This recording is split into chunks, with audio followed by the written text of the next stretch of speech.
শাহের মন্ত্রকের রিপোর্টে শাহের বিরুদ্ধে হাতিয়ার তৃণমূলের। রাজ্যে এসে চার্জশিট পেশ করে নারী সুরক্ষা নিয়ে সরব কেন্দ্রীয় স্বরাষ্ট্রমন্ত্রী। বিজেপি শাসিত উত্তরপ্রদেশে, মহারাষ্ট্র, রাজস্থানে নারী সুরক্ষা তলানিতে। পাল্টা আক্রমণে ব্রাত্য বসু। হাতরাস উন্নয়নের উদাহরণ টেনে বিজেপিকে নিশানা। সীমান্ত সুরক্ষা নিয়ে বিজেপিকে তো বিচারক এবং দাগী অপরাধী যখন একই আসনে বসে তখন যে অবস্থা দাঁড়ায়, আজকের এই চার্জশিট দেওয়া তারই প্রমাণ। আপনি এখানে এসে তৃণমূলকে চার্জশিট দিচ্ছেন আর বলছেন নারী সুরক্ষা নেই। আপনার দপ্তরের রিপোর্ট সব থেকে বেশি অসুরক্ষিত রাজ্য হচ্ছে উত্তরপ্রদেশ, দ্বিতীয় হচ্ছে মহারাষ্ট্র এবং তৃতীয় হচ্ছে রাজস্থান।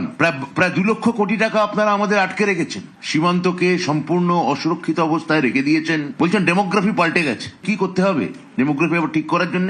এই রাজ্যে আর একটা গুজরাট ঘটাতে হবে? মণিপুর নিয়ে একটা কথা বলছেন না কেন? ব্রিজভূষণ নিয়ে একটা কথা বললেন না কেন? উন্নাও, হাতরাস এই নিয়ে চুপ কেন? পহেলগাঁওতে পর্যটক বৃন্দ মারা গেলেন, তাদের সুরক্ষা কে দেখবে? আপনাদের ইন্টেলেকচুয়াল প্লেজার হবে বাংলা দখল করলে। সমস্ত কিছু গেরুয়া রঙে ছুপিয়ে দিয়েছেন।